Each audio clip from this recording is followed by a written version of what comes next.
Ni kwamba wakaazi wa wadi ya Mirangine katika eneo bunge la Olkalau katika kaunti ya Nyandarua wameelezea matumaini yao ya kukamilishwa kwa ujenzi wa barabara ya kutoka Gwakiong'o kuelekea Kabazi baada ya mkandarasi kurejea kazini. Laban Muhinda na mengi zaidi.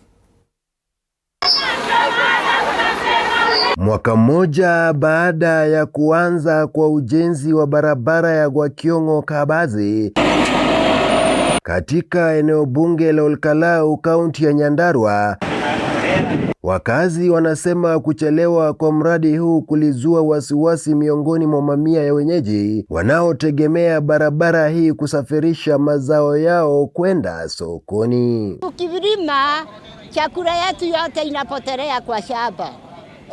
Yani sasa hata duthia tagari iwezi kuingia kwa mvua ikinyesha. Kwa mujibu wa wakazi, barabara hii ni muhimu kwani inaunganisha kaunti mbili, Nakuru na Nyandarua, hivyo kukamilika kwake kutarahisisha usafiri wa watu na bidhaa pamoja na kuongeza mapato ya wakulima katika eneo hili. Ukitaka kwenda pande ya Supukia, pande ya Bahati huko, ni rahisi sana kupita hapa kuliko kurudi Nakuru na kurudi na mpande ya Supukia. Akizungumza wakati wa ukaguzi wa maendeleo ya mradi huu, mwakilishi wa kike kaunti ya Nyandarua Faith Gitau alieleza kuwa kuchelewa kwa ujenzi huo kulisababishwa na mvua kubwa iliyoshuhudiwa eneo hili kwa kipindi kirefu.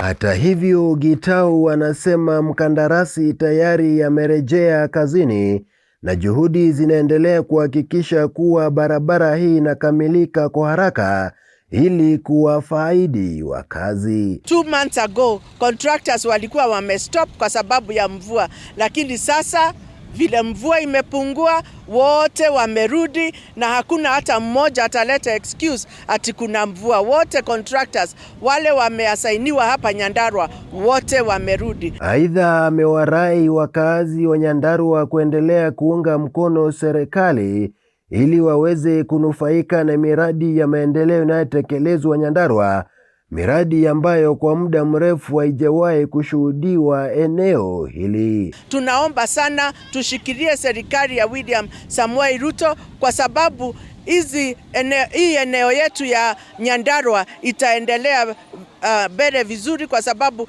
barabara zetu zikifunguka hata kazi yetu itatufaidi sisi wenyewe. Nikiripotia TV47 nikiwa eneo la Gwakiong'o, kaunti ya Nyandarua, jina langu Laban Muhinda.